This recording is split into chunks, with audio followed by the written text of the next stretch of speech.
የእግዚአብሔር ቃል ሲናገር እንደዚህ ይላል ኢያሱ 3:5 ከዚያም ኢያሱ ሕዝቡን በነገው ዕለት እግዚአብሔር በመካከላችሁ አስደናቂ ነገር ስለሚያደርግ ራሳችሁን ቀድሱ አላቸው። ጌታ የተባረከ ይሁን። የእግዚአብሔር ባሪያ ሙሴ ከሞተ በኋላ ይሄንን አገልግሎት ወይንም ይሄንን ሕዝብ ይዞ ወደ ከነዓን መግባትን እግዚአብሔር በእጁ የሰጠው ለዚህ በጣም ታላቅ ለሆነው ኢያሱ ለተባለው የእስራኤል መሪ ነው። እና እግዚአብሔር እንግዲህ እንደምታውቁት መተካካት ነበረ፣ በእግዚአብሔር መንግስት ላይ መተካካት ነበር። አንደኛው ሲያረጅ ወይንም አንደኛው ሪታየር ሲያረግ ወይንም ደግሞ ልክ እንደዚህ ደግሞ አንደኛው ሲያንቀላፋ የሚቀጥለውን ሰው እግዚአብሔር ከሕዝብ መካከል ያነሳል፣ ይመርጣል። አንዳንዴ ደግሞ እያለም በላዩ ላይ ይቀባል። እንደምታውቁት ነው እንግዲህ እግዚአብሔር ሳኦል እያለ ዳዊትን ቀብቶታል። እስኪሞት አልጠበቀውም፣ እስኪያረጅ አልጠበቀውም፣ እስኪደክም አልጠበቀውም። እና ሳኦል እያለ እግዚአብሔር ዳዊትን ቀብቶ ሰውየውን 38 ዓመት ያለ መገኘቱ እንዲሁ ዝም ብሎ በጭንቅላቱ ብቻ እንዲራመድ አድርጎት ያውቃል። እና እግዚአብሔር ግን የሚቀጥል ነገር አለው። የእግዚአብሔር ሥራ አይቋረጥም።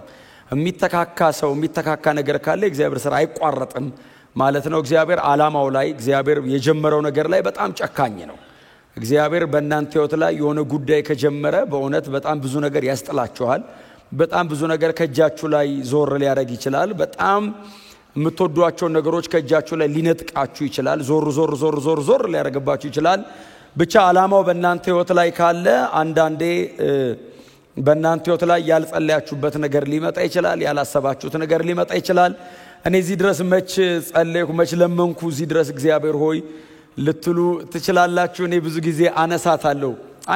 በእርግጥ ኑሐሚንን ብዙ ጊዜ አንስቻት አላቅም። ሩትን ነው ማነሳት። እኔ ያው ሩት ስለሆነች እንትኑ ላይ ያለችው፣ ግን ሩት ለመምጣቷ ምክንያት ደግሞ ኑሐሚን ናት። ታስታውሳታላችሁ ኑሐሚንን መጽሐፍ ሩት ላይ በመሳፍንት ዘመን የተከናወነ ታሪክ ነውና መሳፍንት 16 አካባቢ ላይ ነው ታሪኩ የተከናወነው።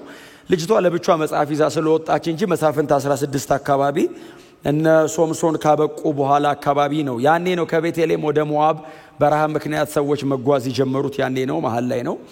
እና ሩትን ይዞ ለመምጣት እግዚአብሔር ኑሐሚን የከፈለችውን ዋጋ መቼስ እንደው በእውነት እንደው መጽሐፉ ላይ ስለሆነ ብቻ እንደው አንብበን እንጽናናለን እንጂ መቼስ ኑሐሚን የከፈለችው ዋጋ እንዲህ ነው የሚባል አይደለም አይደል? በዛ ምድር ሄደች፣ ብዙ ነገር ይዛ ሄዳ ባዶ እጇን ነው አይደል የተመለሰችው።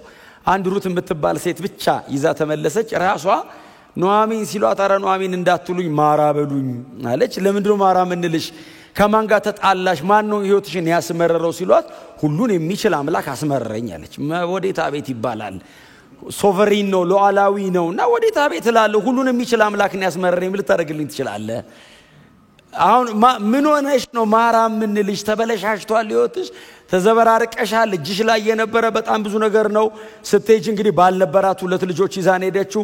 ሁሉም በሙሉ እዛ ቀርተው አንድ ኑሐሚን አንድ ሩትን ይዛን የመጣችው። ኦርፋን እንኳን ገንዘብ ማድረግ አልቻለችም። እና የሚፈልገውን ሰጥቶ በጣም ብዙ ነገሯን አስጥሏት ነው ያመጣትና አንዳንዴ እግዚአብሔር በሰው ህይወት ላይ ሲጨክን በኋላ ላይ ነው አይደለም የሚገባን። ምዕራፍ 1 ላይ አራግፋ ምዕራፍ 4 ላይ ነው አይደል ከ10 ወንድ ልጆች የምትበልጧ ሩት አለች። ከ10 ዓመት በኋላ ማለት ነው።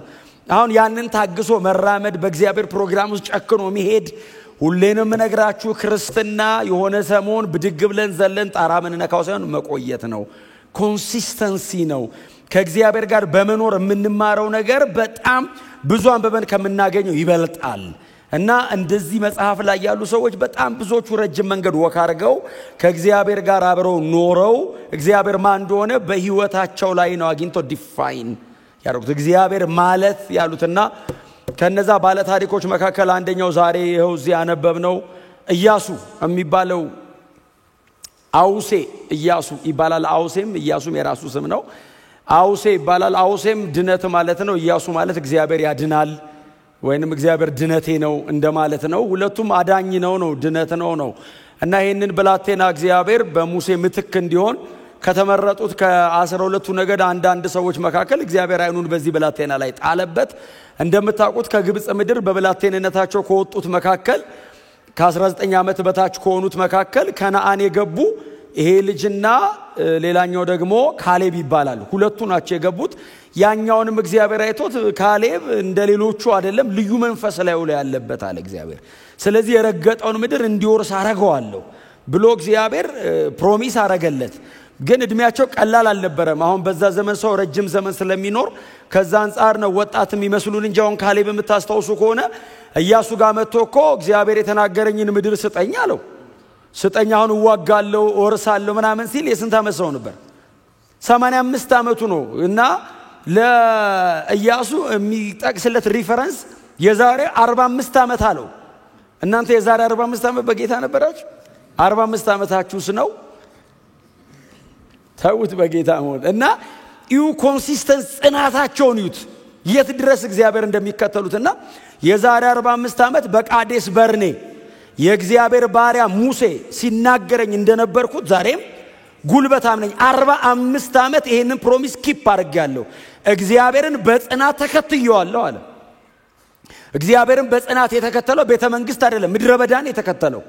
ደመናው ሲሄድ የሚኬድበት፣ ደመና ሲቆም የሚቆምበት፣ ጊንጥና እባብ ባለበት እፉኝት እየነደፈ አጠገቡ ብዙ ሰው የሚያራግፍበት ምድረ በዳ ላይ ነው እግዚአብሔርን በጽናት ተከትየዋለሁ አለ።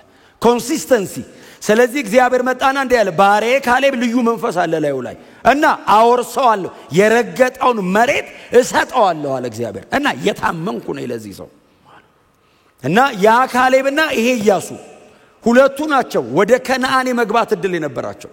ሌላውስ በሙሉ ምድረ በዳ ቀርተዋል። ዛሬ የሚወርሰው ትውልድ በሙሉ ከግብጽ ሲወጣ ከ19 ዓመት በታች የሆነና ምድረ በዳ የተወለደ ነው በሙሉ። አንዳንዱ የዘጸአትን ታሪክ በስሚ የሰማው፣ አንዳንዱ በጣም ልጅ ሆኖ ነው ያየው።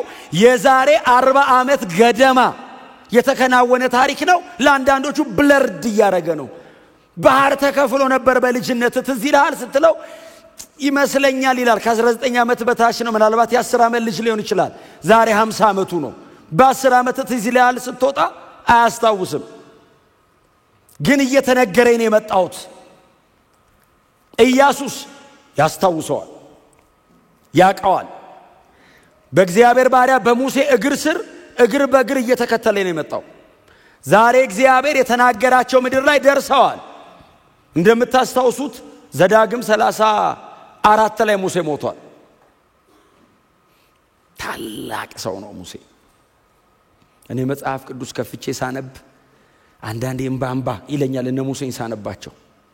በጣም ብዙ ሰው ለማግኘት የሚታገለው ነገር ትተው በጣም ብዙ ሰው የማይመርጠው ነገር የመረጡ ሰዎች ናቸው። ለዛ ነው ከእግዚአብሔር ጋር ባለ ታሪክ የሆኑት። ኦፕሽን ምርጫ አጥተው አይደለም፣ እግዚአብሔርን መርጠው ነው።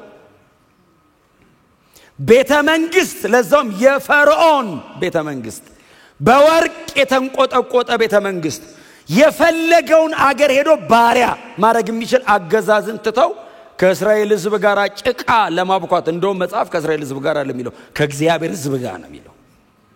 አሁን ባሪያ ነው ሕዝቡ ስታየው አይመስልም። እግዚአብሔር ሲያየው ሕዝቤ ነው አለ።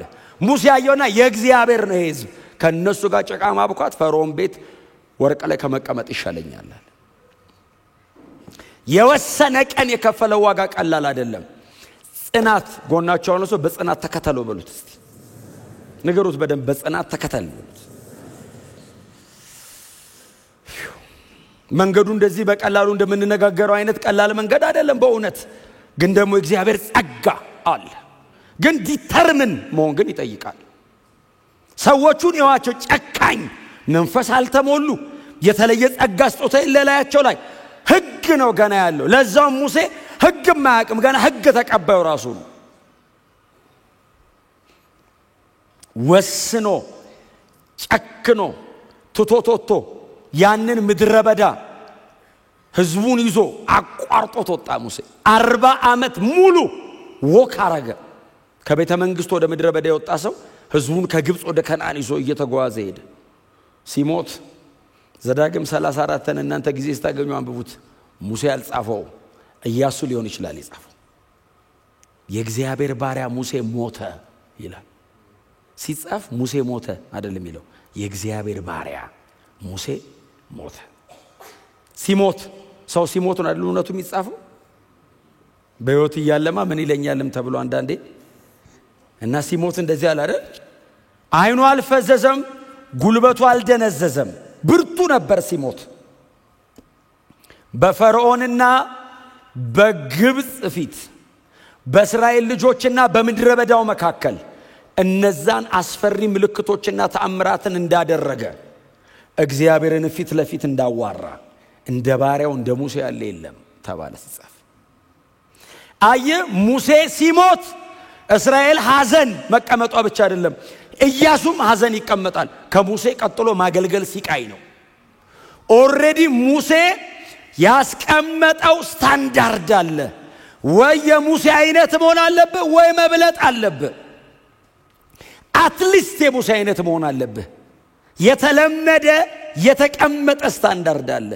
ለኢያሱም ሲቃይ ነው ሕዝበ እስራኤልም በሙሉ ተሰብስበው መጥተው ያሉት እሱን ነው ችግር የለውም አሉት እንገዛልሃለን ግን ከባሪያው ከሙሴ ጋር የነበረ እግዚአብሔር ብቻ ካንተ ጋር ይኑር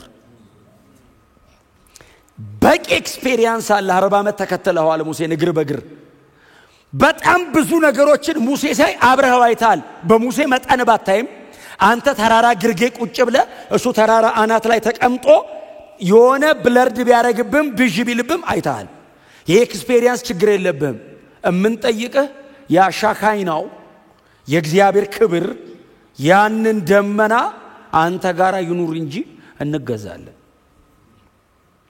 አሁን የኢያሱ ጥያቄ አለህ ወይ ነው አብረኸኝ እግዚአብሔር መጣና እንደዚህ ያለው ከባሪያዬ ከሙሴ ጋር እንደነበርኩኝ እንዲሁ ካንተ ጋር ሆናለሁ አይዞህ ክብር ለኢየሱስ ይሁን አይዞህ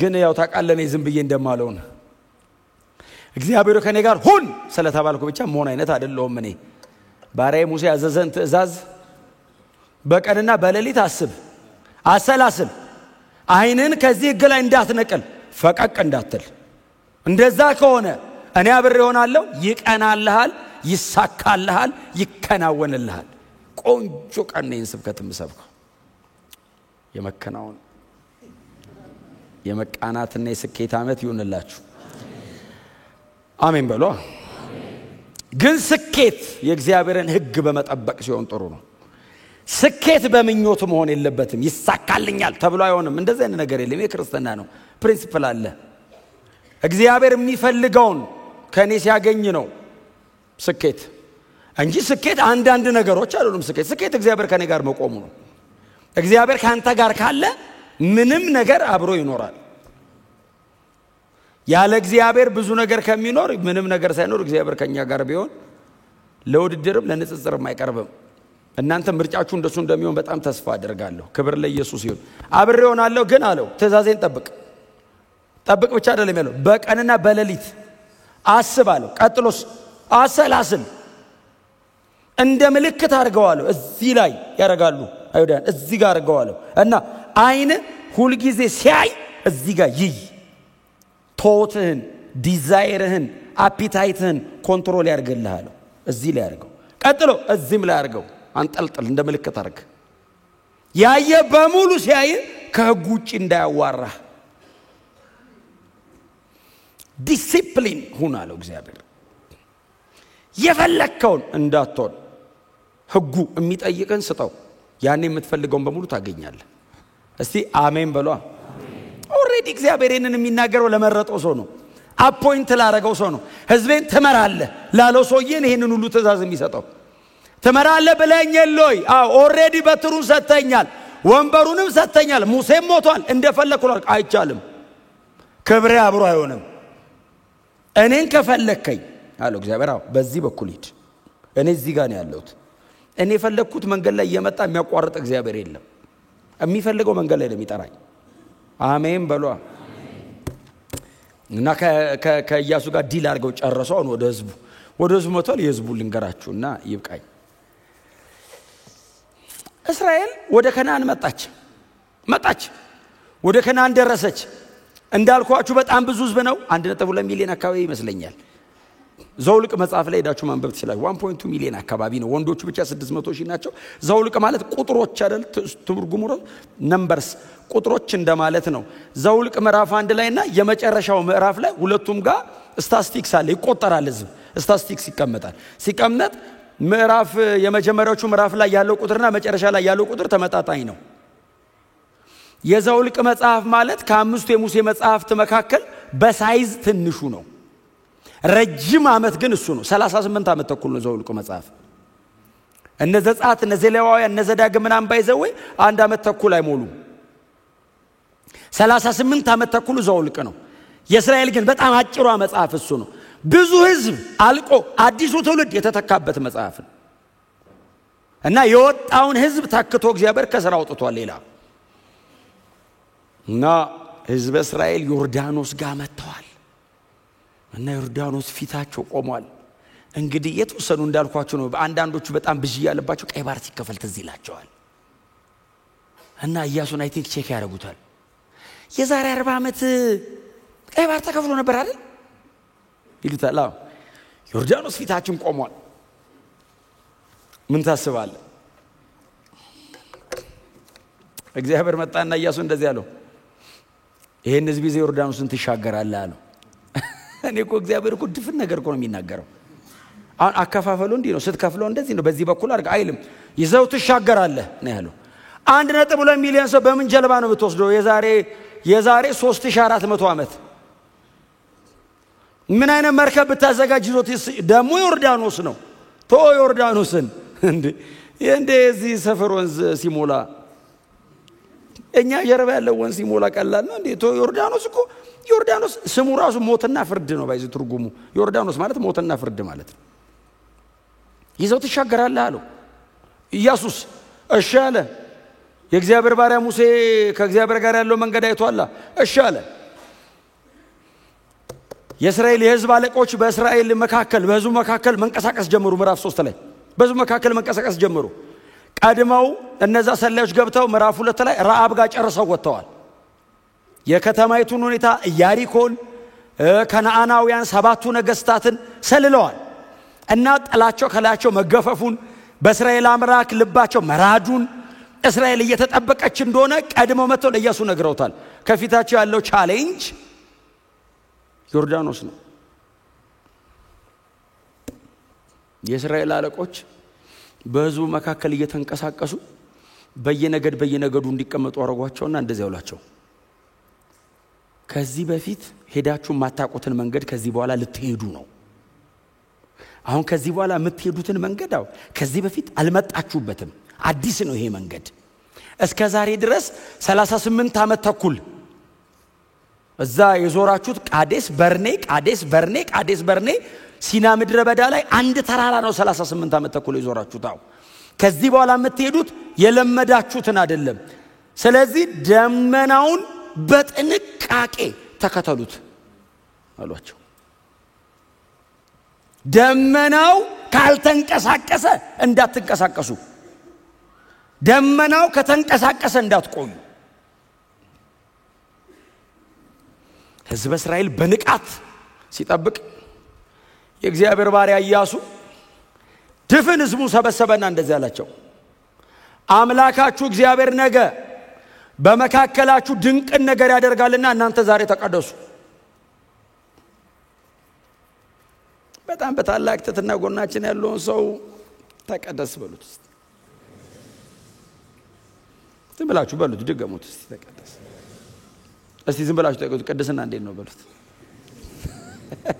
ህይወት እንዴት ነው ነው የምትጠይቁት? 2018 እንቀይረው እስቲ። ነገ አለ። መቼ? ነገ አምላካችሁ እግዚአብሔር በመካከላችሁ ያልፋል። የሚያልፈው ድንቅ ነገር ሊያደርግ ነው። ሊገላችሁ አይደለም፣ ሊያጠፋ አይደለም፣ ሊፈርድ አይደለም። ድንቅ ነገር ሊያደርግ ነው። ተአምራት እግዚአብሔር ሊሰራ ነው። ግን ይሄ እግዚአብሔር ነገ ብሎ ቀጥሯል። እግዚአብሔር ደግሞ ቅዱስ ነው፣ ክቡር ነው፣ ንጹህ ነው። በመካከላችሁ ሲያልፍ እርም እንዳያገኝ ዛሬ ጨርሳችሁ ደሩ። የመንጻት ሥርዓት ፈጽሙ ዛሬ አላቸው። ታጠቡ፣ እላያችሁ ላይ ያለ እርም ነገር ካለ አስወግዱ፣ በንጽህና ቁሙ፣ አጠገባችሁ ካለ ሰው ጋር ያለ ነገር ካለ ፍቱ፣ ጨርሱ። በውስጣችሁም በደጃችሁም በእግዚአብሔር ፊት ቅዱሳን ሁኑ። እግዚአብሔር ቅዱስ ነው። ያለ ቅድስና ሰው እግዚአብሔርን ደስ ሊያሰኘው አይችልም። ያለ ቅድስና እግዚአብሔርን ማየት አይቻልም። እግዚአብሔር ቅዱስ ነው። ይመጣል። ነገ የሚመጣው ተአምር ሊያረግ ነው፣ ሊቀስፍ አይደለም። በምድረ በዳ እንዳያችሁት ሊያስወርሳችሁ ነው የሚመጣው። ከነዓናው ልትገቡ ነው። በር ላይ ያላችሁት ነጋው ዮርዳኖስ አለ ከፊታቸው፣ ኢያሪኮ አለች። ተአምር ሊያረግ ነው። እኛ ምን እናርግ? ተቀደሱ። እኛ ምን እናርግ? አስተካክሉ። አረማመዳችሁን፣ አካሄዳችሁን አስተካክሉ። እግዚአብሔርና ሌላ ነገር ሚክስ እንዳታረጉ። ምናልባት በምድረ በዳ ተከታትሏችሁ የመጣ የግብጽ ጣዖት ካለ፣ ምድረ በዳ ያልተራገፈ ነገር ካለ አራግፉ ዛሬ። ለምን? እግዚአብሔር ነገ በመካከላችሁ ይመጣል። ክብር ለኢየሱስ ይሁን። የእግዚአብሔርን መምጣት የማይፈልግ እግዚአብሔር እንዲመጣ እግዚአብሔር የተለየ ነገር እንዲያደርግ የማይጓጓ ሰው የለም። እግዚአብሔር ደግሞ የሚጠይቀውና የሚፈልገው ነገር ደግሞ አለ ሁል ጊዜ ከኛ። ዛሬ ተቀደሱ፣ ዛሬ ወስኑ፣ ዛሬ ጨርሱ። ለነገ መምጣቱ እግዚአብሔር አይቀርም፣ ይመጣል። ግን እናንተ አስተካክሉ ህይወታችሁን። ሕዝብ ከግብጽ ምድር ከአባቶቹ ጋር አብሮ በልጅነቱ ቢወጣም በምድረ በዳ ግን ትንሽ ተቀይጧል። የግብጽ አማልክትን ማምለክ፣ ጥጃ ማምለክን እያሳዩት ነበርና አሮን። ስለዚህ የተወሰነ የተቀየጠ ነገር አለው። የመንጻት ሥርዓትም ደግሞ ያደረገው ዛማዶ ነው። ግርዘትንም የፈጸሙት ገና ድሮ ነው። ከዚህ በኋላ ነው ግርዘት ራሱ የሚፈጸመው ጌልጌላ። እና በጣም ብዙ የተቀየጠ ነገር አለ። አስወግዱ፣ ራሳችሁን ቀድሱ። ራሳችሁን ቀድሱ ማለት በእግዚአብሔር ቅድስና የሚተካከል ነገር ታመጣላችሁ ማለት ነው። አቅርቡለት፣ አቅርቡ ራሳችሁን። ይሄው እንካ፣ ይሄው ራሴን በሉት። ክብር ለኢየሱስ ይሁን። ነገ ጠዋት እግዚአብሔር ይመጣል። ያኔ አላቸው ኢያሱ፣ ካህናቱ ቀድሞአችሁ ከፊታችሁ ይሄዳሉ። ከዛስ ይላል እንግዲህ አሁንኛ ኦሬዲ ቀይ ባህር የዮርዳኖስንም የኢያሪኮን በደንብ ስላጠናን እንጂ ህዝቡን ዝም ብላችሁ አዳምጡት። የመጀመሪያ ሰሚ ነው። ከዛስ ትንሽ አሁን ነገሩ ቢያስደስታቸውም ነገ እግዚአብሔር ድንቅ ያደርጋል፣ በጣም ያስደስታል። አይ ቲንክ አሜን ይላሉ። ምክንያቱም አሁን the new beginning ነው፣ አዲስ ጅማሮ ነው። ከነዓን ሊገቡ ነው። አባቶቻቸው ሲጠብቁት የነበረው ልጆቻቸው ሊይዙት ነው። በምድረ በዳ ሁሌ ከሙሴ አፍ አይጠፋም። ያ ሁሉ ምልክት ሲደረግ ሙሴ እዚህ እንቆይ አይልም፣ ወደ ከነዓን ይላል።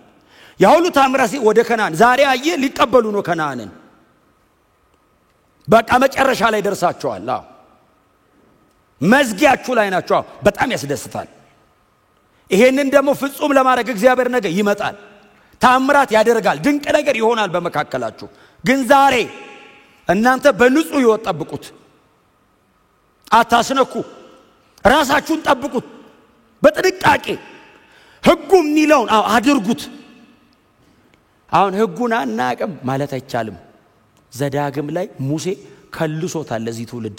ዲትሮኖሚ ዘዳግም የተባለው ሕጉ ተደግሞ የተነበበበት ስለሆነ ነው። ሕጉን ድጋሚ ያነበበው ለአዲሱ ትውልድ። አልሰማንም ማለት አይቻልም።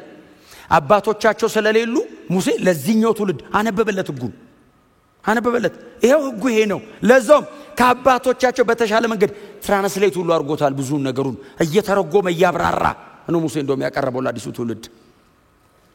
ባርኮ መርቋቸው ነው ሕጉን አንብቦ የሞተው ሙሴ። አናቅም ማለት አይቻልም። በሕጉ መሰረት ከናንተ የሚጠይቀውን ነገር እያደረጋችሁ በንጽህና አምላካችሁን እግዚአብሔርን ጠብቁት። ነገ እግዚአብሔር የተናገረውን ያለውን ለ40 ዓመታት ሲጠበቅ የቆየውን ያንን ይሰጣቸዋል። ምናልባት 40 ዓመት ለዚህ ትውልድ ነው። 40 ዓመት 400 ዓመት ወደ ኋላ ለአብርሃም ዘፍጥረት 15 ላይ የተናገረው ቃል ነው። ይሄ ቃል ትዝ ይላችኋል። አብርሃም ዘፍጥረት 15 ላይ እግዚአብሔር ብሎታል፣ ህዝብ ወይንም ትውልድ ለአራት ትውልድ በባዕድ ሀገር ሄዶ ይገዛል አለውና ከዛስ አወጣቸውና ተስፋ ወደ ሰጠው ምድር አስገባቸዋል ብሎ ከ400 ዓመት በፊት ለአብርሃም ቃል ገብቶለታል። በቅርብ ጊዜ ከሆነ ደግሞ ለሙሴ ነግሮታል። በጣም በቅርብ ከሆነ ደግሞ ለእናንተ ምድረ በዳ ላይ አስተዋውሷቸዋል። በጣም በቅርብ ከሆነ ደግሞ ከዮርዳኖስ ማዶ ገና ዮርዳኖስን እዚህ ጋር እያላችሁ ደግሞ ሪቫይዝ ተደርጎላችኋል። እግዚአብሔር ለ400 ዓመት በላይ ተስፋ አድርጎ ሲጠብቅ የቆየውን ጉዳይ ሊሰጣችሁ ነው። ስንት ትውልድ የሞተበትና ያለቀበትን ጉዳይ ጠቅልል አድርጎ ሊሰጣችሁ ነው። እጃችሁ ላይ ያለፋችሁበትና ያልደከማችሁበትን ልትሰበስቡ ነው።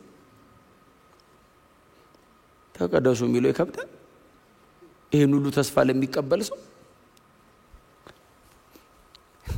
አንዳንዱ በድሎ አይደለም የሞተው፣ እድሜ አልቆ ነው እየጠበቀ እድሜው አልቆ ነው የሞተው። በቃ ልጆቼ ይውረሱ ብሎ ነው የሞተው። አንዳንዱ በድሎ አይደለም፣ አንዳንዱ የሞተው አርጅቶ ነው የሞተው። እና እናንተስ ያለፋችሁበትን ልሰጣችሁ ነው። ስናገር አልነበራችሁም። ለአባቶቻችሁ ተስፋ የሰጠሁትን ነው የምሰጣችሁ። ያለፋህበትን ነው የምትወስደው። ይህንን ቃል ጌታ ኢየሱስ ተጠቅሞት እዚህ ይላችኋል። ይህንን ቃል እኮ እዛ ዮሐንስ ወንጌል ምዕራፍ 4 ላይ ያቺ የሰማርያዊቱ ሴትን ካዋራ በኋላ ደቀ መዛሙርቱ ምግብ ግዙ ብሏቸው ምግብ ይዞ መጡ እየሮጡ። ምግብ መምህር ጌታው ያሉት አቤት ይሄው ምግብ አምጥተናል ሲሉ አይ በልቻለሁ አላቸው። እኛ ገበያ ልንገዛ ስንሄድ እሱ ፌመስ ነው፣ መንገድ ላይ የሚያውቀው ሰው አግኝቶት ጋብዞት ነው ማለት ነው። የአባቴን ስራ መፈጸም ነው ለኔ መብሌ። በቃ ዳነች እኮ ድፍን ከተማ እኮ ዳነ፣ እናንተ እዛ ገበያ ሄዳችሁ በቃ ጠገብኩ አላቸውና መከሩ እንደነጣ እዩ አላቸው አይደል? አይ ቲንክ እነሱ እንደዚህ ብለው ያሉ ምን መከራ አለ አሁን እዚህ ሰማርያ ምድረ በዳ ላይ መከሩ እንደነጣ እዩ፣ የመከሩ ጌታ ሰራተኞችን እንዲልክ ለምኑ አለና ባልደከማችሁበት ባለፋችሁበት አስገቧችሁ። በዚህ ጉዳይ ብዙ ነቢያቶች ብዙ አባቶች ዋጋ ከፍሎ ሞተዋል፣ አመኖ ሞቱ። እናንተ ሳትለፉ ጠርቻችኋለሁ። ኮምፕሮማይዝ እንዳታረግ ማለት ነው ትርጉሙ። በጣም ብዙ ሰው ዋጋ ከፍሎለታል እዚህ ጉዳይ። ታዲያ አንተ ቀጥ ብለህ ግባ። እስቲ አሜን በሉ። በቃ ስራውን ስራ። አዎ ቶሎ ቶሎ። እንደውም አንተ ስለማትችል ሌላ ሁሉ እንዲጨምርልህ ለምን። ኢያሱ ይሄንን ትውልድ ያለው እሱን ነው። ነገ እግዚአብሔር በመካከላችን ነው ድንቅ ነገር ያደርጋል። እናንተ ተቀደሱ። እግዚአብሔር ሲመጣ ሊሆን የሚችለው ነገር ልንገራችሁ ዝም ብዬ አላቸው። ይሄ የምታዩትን ዮርዳኖስን እግዚአብሔር ሊያሻግረን ይመጣል አለ። ቀይ ባህርን የከፈለው እግዚአብሔር ነው፣ ሙሴ አይደለም። ይሄንን ምን ያልከፍለውም እግዚአብሔር ይከፍለዋል አለ። ከዚህ የሚላችሁ ከሆነ ሙሴ በትር ነው ያነሳው። የከፈለው ማን ነው? የምስራቅ ነፋስ። ሙሴ የዛቅ የከፈለው ምንም ነገር የለም። ቆሞ አሁን በትር ማንሳታውን ምን ማዋጣት ነው? እንዲህ አርግ ስትባል እንደዚህ አርጋውን ሲከፈለው እኔ አየኝ ይባላል። ምንም እኮ አላዋጣውም እኮ ጄን እንዳይደክመኝ እንደዚህ ብያውን ይዤ በእውነ ነው ማለት በጠጠር ያልደገፍነው ነው እግዚአብሔርን ሥራ ብዙ እንዳደገፈ እንደሱ እናንተ እንደዛ አይደላችሁም፣ ግን እንዳይሰማችሁ ሙሴ እንደዚህ ከፈለው። መዝሙረኛው ዳዊት ዘመራ ባህር ለምን ሸሸች አለ። ሙሴ ፊቱ አቆሞ እስራኤል ፊቱ አቆሞ ባህር ንቅንቅ አላለች። ንቅንቅ ሙሴን አየችው። ያንተ አይነት ብዙ ሚሊዮን አቃለው ብላ ተወችው። ሁሉንም አየች። አይታችሁ ተጥም ባህር ለምን ሸሸች? ያዕቆብን አምላክ አየች ነው የሚለው። እግዚአብሔር ከኋላ መጣ። ሙሴን እንደዚህ ያየችው ኖርማል ሆና ያዕቆብ ቤተሰብ አይደል? ይሄ ቤተሰባው ያዕቆብ ሲገባ ሰባው ነው የገባው። ይሄን ሁሉ ወልዶ ነው እዚህ ሀገር ብላ ባህር ዝም ብላ ስራዋን የቀጠለች። እግዚአብሔር ግብጽ ጨርሶ ከኋላ መጣ። ፈርዖንን ምናምን ሰራዊቱን አንዛ ጨርሶ ግብጽን አመድ አርጓት ከኋላ መጣ። ቀይ ባህር ጋር ህዝቡ ተሰልፎ እያለ እግዚአብሔር ከኋላ ሲመጣ ባህር አየችው። ከኋላ ሸሸች ይላል። ተከፈለ የሚል ነው ዘጸአት ላይ ያነበብነው። መዝሙረ ዳዊት ላይ ትምህርቱ አደጋ ሸሽታ ነው አለ። ባህር ሮጦ አመለጠ እንደማለት ነው። አሁን ሸሸ ማለት እኮ በና አለች ባህር መጣ ብላ ከዛ እግዚአብሔር ሙሴን ምንድነው ያለው ግቡ አለፉ እንጂ እንደው ሙሴ እግዚአብሔር ለምን እንደምትጮህብኝ አለው አትጮህብኝ ግባ ያንን የከፈለ እግዚአብሔር ዛሬ ይከፍላል አለ ኢያሱ ድንቅ ያረጋል ዛሬ እናንተ ተቀደሱ ያኛውን ያረጋው በፋሲካ በደም በምን ታጥረው ነው የወጡት አሁንም ድንቅ ነው የሚያረጋው ያኛው ከግብጽ መውጣት ነው ይሄኛው ከናንን መውረስ ነው ያኛው ዝም ብሎ እንደናንተ እንደ ሳልቬሽን ካሰባችሁት ይሄኛው ደግሞ እንደ መውረስ ነው 40 ዓመት ምድረ በዳም ያው ደመናን ይመራቸው በምድር ላይ የነበረውን ቆይታ በሙሉ እሱ ነው ተቆጣጥሮ ተንከባክቦ የሚያቆየው እዛኛውም ጋር ያለውን ታምር የሚሰራው ራሱ መጥቶ ነው እግዚአብሔር መጥቶ ነው ይሄንን ዮርዳኖስን ሞትና ፍርድን ከፍሎ ከናን የሚያስገባችሁ ምን እናርግ ተቀደሱ እንደፈለጋችሁ ሆናችሁ ከተቀመጣችሁ እግዚአብሔር ታምር ሊያረግ መጥቶ እንዳትከለክሉ ምክንያቱም የኢያሱ መጽሐፍ የሚያስተምረን በዛ በአምስቱ የሙሴ መጽሐፍት ውስጥ ያለውን የእግዚአብሔርን ፍርድን ጽድቅን ይነግረና ኢያሱ መጽሐፍ ጋር ሲደርስ ደግሞ እግዚአብሔር ምህረቱን ለሕዝቡ አግንኖ ማስወረሱ የሚያሳይ መጽሐፍ ነው ኢያሱ መጽሐፍ ጽድቅና ፍርድ ተከናውኗል ምድረ በዳ ሕዝብ አልቋል ይሄኛውስ እግዚአብሔር አሁንም ሕዝቡን ይመራል ከዛ ሊያስወርሰው ግን እንደው ዝም ብሎ ዮርዳኖስን ስለማትሻገሩ ከተቀደሳችሁ በኋላም ግን ኢንስትራክሽንስ አሉ የተወሰኑ ደግሞ መመሪያዎች አሉ ተጠንቀቁ ምን እናርግ ኢያሱ ሲሉት ካህናታው ታቦቱን ተሸክመው ከፊታችሁ ሲሄዱ 2000 ክንድ ያክል በመካከላችሁ ርቀት ይኑር ዝም ብላችሁ እንዳትጠጉት እግዚአብሔርን ከዛ ካህናቱ ይገቡና እግራቸውን ወንዙ ውስጥ ያስቆማሉ ልክ እነሱ እግራቸው ሲቆም ወንዙ ሲከፈል ያኔ ሁላችሁም ትሻገራላችሁ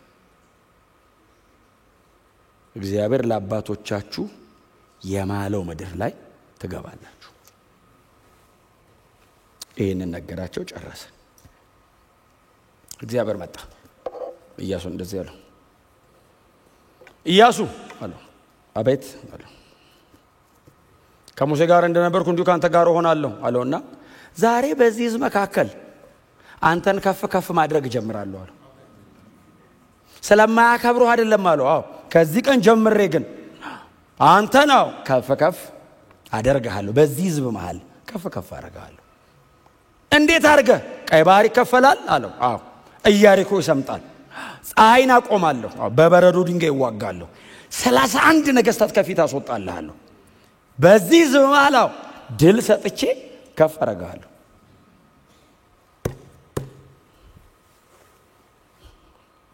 የድነት መጽሐፍ ነው መጽሐፍ የእግዚአብሔር ታማኝነት የታየበት መጽሐፍ ነው መጽሐፍ እግዚአብሔር ብቻውን የተናገረውን እንደሚያደርግ የታየበት መጽሐፍ ነው መጽሐፍ ሰው በጣም ደካማ እንደሆነ ሰው ምንም እንደማይችል እግዚአብሔር ሁሉን እንደሚችል ያስረዳ መጽሐፍ ነው መጽሐፍ ያንን ሁሉ ተአምር በምድረ በዳ ያየዝ ዛሬም እግዚአብሔርን ካልጠበቀ ተአምር ማድረግ አይችልም ያንን ሁሉ ነገር የሚያቀዝብ ባስፈሪነቱ እግዚአብሔር ሲና ላይ ሲወርድ ያየዝ ዛሬም ከእግዚአብሔር እጅ ጠባቂ ነው ሕዝቡ ምንም እንደማይችል እግዚአብሔር ሁሉን እንደሚችል ሕዝቡ ምንም ማድረግ እንደሚሳነው እግዚአብሔር ደግሞ ምንም ማድረግ እንደማይሳነው ያስረዳ መጽሐፍ ነው እግዚአብሔር አዳኝነቱን ያሳየበት መጽሐፍ ነው የሚያስወርስ እግዚአብሔር ነው እኔ በእውነት ከጠየቃችሁ መሬት ላይ ሞርሰው የቀረ ነገር የለም በጣም ተስፋ የምታረጋው ነገር ምን አለ የምትሉኝ ከሆነ እኔ እንደ አንድ ወንጌል ሰባኪም ደግሞ በጣም እንደምወዳችሁ እንደወንድማችሁ በጣም ቀረም ብለው ነገር የጌታ መምጣትና የኛ መሄድ በጣም የምትጠባበቀው የምትጓጓለት ነገር ምን አለ ምንም ኢየሱስ መምጣቱን ብቻ ምንም ነገር ይሰለቻል ምንም ነገር ይደክማል ምንም ነገር የጌታ ኢየሱስ ክርስቶስን መመለስ ነው የምንጠባበቀው እስራኤል ተአምር አይደለም ተስፋዋ በተአምር ወንዙ ተከፍሎ ወደ አባቶቿ ምድር መግባት ነው ተስፋዋ እግዚአብሔር ተስፋ አድርጎ የሰጣትን ያንን ምድር መያዝ ነው እንጂ ዮርዳኖስም ይከፈላል፣ ቀይ ባህርም ተከፍሎ ያውቃል፣ ታምራት ይደረጋል። ድሮም እግዚአብሔር ያረገን የመጣው አሁን የ400 ዓመት በላይ የተጠበቀ ያንን ምድር በእጃቸው ማስገባት ይሄ ነው። እግዚአብሔር እንደዚህ ያላቸው እምትገቡበት ምድር የኔ ነው። ያ ምድር የኔ ነው። አንዴ እንደውም ሰብኬዋለሁ የናቡቴ ትዝ ይላችኋል። ናቡቴ የአባቶችን ርስ አልሸጥም ያለው ለምን መሰለ? የተሻለ መሬት አካብ ስለማይሰጠው ነው እንዴ? አይደለም። አልሸጥም ያለው ምድሩ የኔ ነው ብሏል እግዚአብሔር። አዎ አልሸጥም የእግዚአብሔር ነው አለው። የአባቶችን ርስት ያለው እኮ ከአባቴ ከዘመና እየተወራረደ የመጣ ነው አይደለም። እግዚአብሔር ይሄ ምድር የኔ ነው ብሏል። አዎ ለምን ነው ይሸጥልህ? አልሸጥልህም። የእግዚአብሔር ነው። ይሻላል አይሻልም፣ ቆንጆ ነው ለክሹ ነው እሱ አይደለም ጉዳዩ፣ የእግዚአብሔር ነው።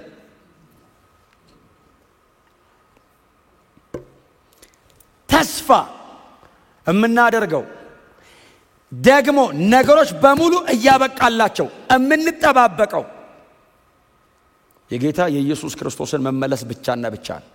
ኢየሱስ ይመጣል፣ እንኖርሳለን፣ እንገባለን፣ እንኖርሳለን። በፍጹም የተሰቀለውን ክርስቶስን ለምንድነው የምንሰብከው? በዚህ ሁሉ ምድረ በዳ መካከል በጽናት ተራመዱ፣ በጽናት ተራመዱ፣ በጽናት ተራመዱ ለምንድነው የምንለው? የሚወረስ ምድር አለ ከፊት። ክርስትና እንደዚህ ብቻ ከሆነ ድካም ነው። የሆነ ነገር የሚያደርግ ሰው የሆነ ነገር ወደ አለማድረግ ከሆነ ያደገው በጣም ድካም ነው። ተስፋ አለን፣ ሰማይ የምንገባበት አገር አለ። እግዚአብሔር ምንም ተአምር ቢያደርግ ምንም አይነት ምልክትና ድንቅ በህይወታችሁ ላይ ቢያደርግ ፋይናሊ እግዚአብሔር ለዛ እናንተን ለማብቃት መጨረሻ የሆነ ተአምር የለም። ተአምር ከተደረገ ወደሚቀጥለው ነገር እያሳየ ነው እግዚአብሔር። ይሄንን ማረጋው ያንን እንድታይልኝ ነው። በጣም ብዙ ጊዜ በጣም አስቸጋሪው ነገር ደጋግሜም እንደምላችሁ ክርስትና ላይ ቀጥ ብሎ መሄድ ነው። በጣም አስቸጋሪው ነገር ቀጥ ብሎ መሄድ፣ ትግስት አስጨራሹ እልህ የሚያስጨርሰንም ነገር እሱ ነው። በጣም ብዙ መተናል፣ ትንሽ ነው የቀረን ወዳጆቼ። 2000 ዓመት መተናል። እመለሳለሁ ካልን 2000 ዓመት ሆኖታል። በጣም ረጅሙን መተናል። በጣም ትንሽ ነው የቀረን። እንጨርስ። አሜን ነው። ለምን በምድረ በዳ ወድቀው ቀሩ የሚል ጥቅስ ለምን እናነባለን? የአባቶቻቸውን ምድር ወረሱ የሚለው ለምን አታነቡ? ማን የወረሰው? ኢያሱና ካሌብ። ምን አይነት ነበሩ? እግዚአብሔር የሚፈልጋቸው አይነት ሰዎች ነበሩ። በጽናት ቀጥ ብለው ይከተሉት ነበር። በ10 ሰላዮች አልበሳጭም፣ ባይዘው አልበሳጭም። ናቹራል ማን ናቸው? ምን ሆነሃል ኢያሱ? ሄዳችሁ አይታችሁት መጣችሁ? አዋየ ነው እናንገባበታለን። መሬቱ ቆንጆ ነው፣ ይገርማል። አገሩን በጣም መልካም ነው። ፍሬው ብሎ ያወጣም ቅመስ አሉት። እንደዚህ አይነት ወይን ቀምሰ በልተህ ታውቃለህ? አታውቅም። እንደዚህ አይነት ስንት ቀምሰ አታውቅም። ይሄንን የሚያክል ሳይዝ መሬቱ ይኸውልህ። ነዋሪዎቹ ግን ኢናቃውያን የኒፊሊም ዝርያ ያላቸው ናቸውና ይገርማል። እኛ ዝም ብለን እንደሚጎበኙ ነን። ባጠገባቸው ቆምን፣ ተነካካን፣ አንበጣነን እኛ በእነሱ ፊት። ናቹራል ማን? ኢያሱና ካሌብስ እንደ እንጀራ ይሆኑልናል፣ እግዚአብሔር አምላካችን አሳልፎ ይሰጠናል አሉ። እግዚአብሔር መጣና እነዚህ ሁለቱ ይገባሉ አለ። ለምን? አምነውኛል፣ እኔ ላይ ናቸው፣ አምነውኛል፣ አስገባቸዋል። ከነሱ ወገን ነን፣ ከሚወርሱት ነን፣ ከሚያገኙት ነን። የነዚህ አባቶች በሙሉ የመጨረሻ ተስፋ አሁን እኛም ጠቅልለን የምንገባበት አገር ነው። እነሱ እዚህ ገብተው ቢያርፉ ኖሮ እግዚአብሔር ሌላ ተስፋ ባልሰጠ ነበር። ሌላ ተስፋ ሰጠ። እነሱ እዚህ አገር ገቡ፣ ያዙት። አገሩን በሙሉ ሲይዙት እግዚአብሔር ሌላ ተስፋ ሰጠ። ሌላ አገር አለ። እኛ የምንገባበት ነው ሌላ አገር፣ ሌላ የለም። የኛ የመጨረሻው ነው። እኛ ስንገባ ሌላ አለ አይልም፣ ያልቃል። እዚህኛው አገር ለመግባት ይሄን ሁሉ ጠይቋቸዋል። እኛ እዚህኛው አገር ለመግባት የጠየቀን በጣም ትንሽ ነገር ነው። ብዙ ሰው ግን የሚፈተንበትን በጣም ትንሽ ነገር ነው የጠየቀን። እነሱ እዚህ ሀገር ለመግባት የተጠየቁት ነገር ብዛቱና ርዝመቱ ዮርዳኖስን ለመክፈል የካህናቱ አመጣጥ አካሄድ ፕሮቶኮል ርቀት እኛን እዚህ ሀገር ለመግባት የጠየቀን ኢየሱስን ደም ነው እኛን እዚህ ሀገር ለመግባት የጠየቀን የክርስቶስን የመስቀል ሥራ ነው በእርሱ ማመን የጠየቀኝ በክርስቶስ ኢየሱስ ካመንካው እዚህኛው ይሄ ሁሉ ትውልድ ተስፋ የሚያደርገው ሀገር በነፃ ተገባለህ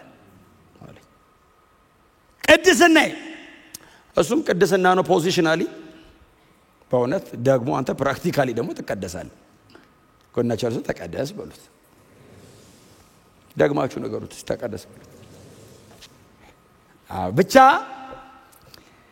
ወደዛኛው ታላቅ ርስት ለመግባት የክርስቶስ ኢየሱስ የመስቀል ሥራ እና ለዛ ለክርስቶስ ኢየሱስ የመስቀል ሥራ ያለኝ እምነት እሱ በቂ ነው ምናልባት እኛ መካከል በ2018 የመጀመሪያ ሳምንት እንግዳው ናችሁ የመጣችሁ ሰዎች ካላችሁ ይሄ ሰማይና ምድር ተጠቅልሎ ያልፋል ይሄ ተሸከምነው ስጋም አርጅቶ ይወድቃል ፍጥረት ሁሉ ማጠቃለያውና መዝጊያው ደርሷል ፀሐይዋ በጣም እየጠለቀች ነው ልትገባ ነው በሙሉ ነገሮች ወደ መጨረሻ እንደሚወስዱ ምልክት እየሰጡ እየተናገሩ ነው ሌላ ሀገር አለ እግዚአብሔር ያዘጋጀው ይሄንን ምድር እግዚአብሔር ለዘላለም አላዘጋጀውም ሌላ አዘጋጅቷል ለዘላለም ምንኖርበት ስለዚህ ምናልባት በዚህ ምድር ላይ ብቻ ተስፋ የምታደርጉ ሰዎች ከሆናችሁ በእውነት ተስፋ የለም ተስፋ ያለው በእግዚአብሔር ላይ ነው ተስፋችን ለዘላለም ነው በዚህ በክርስቶስ ኢየሱስ በኩል ዞር እንድትሉ ወደዚህ ዘላለማዊ መንግስት ይሄው በክርስቶስ ኢየሱስ በማመን እንድትገቡ ጥሪ ላደርግላችሁ እወዳለሁ በጌታ አምናችሁ በእግዚአብሔር ቤት ውስጥ የምትኖሩ ደግሞ ቅዱሳን ሕይወታችሁን ጠብቁ ዳግም መመለሱን ጥንቅቅ ብለን ነው መጠበቅ ያለብን ተዘጋጅተን ነው መጠበቅ ያለብን በጣም ጥቃቅንና ትናንሽ የሚመስሉን ነገሮች እየረገጥን እየዳጥናቸው እንዳናልፍ ስላደረጋችሁት አይደለም አይደል የሚለው ስለተናገራችሁ ስለያንዳንዱ ቃል ሰማይ ትጠየቃላችሁ ይላል ስለያንዳንዱ ቃል how serious ስለዚህ እኛ አይዳንን ያመንን ነን የምንል ቅዱሳን በጣም በጥንቃቄ ያመንበትን ይሄንን እውነት በጽናት ይዘን እስከ መጨረሻ እንጓዝ በእኛ መካከል ያላችሁ ወንድሞችና እናቶች ግን ለእናንተ ጥሪ ማድረግ ስለምፈልግ ወደዚህ ጌታ ወደዚህ የዘላለም ሕይወት ሰጪ ወደ ክርስቶስ ኢየሱስ እንድትመጡ በጌታ ፍቅር ልጋብዛችሁ እፈልጋለሁ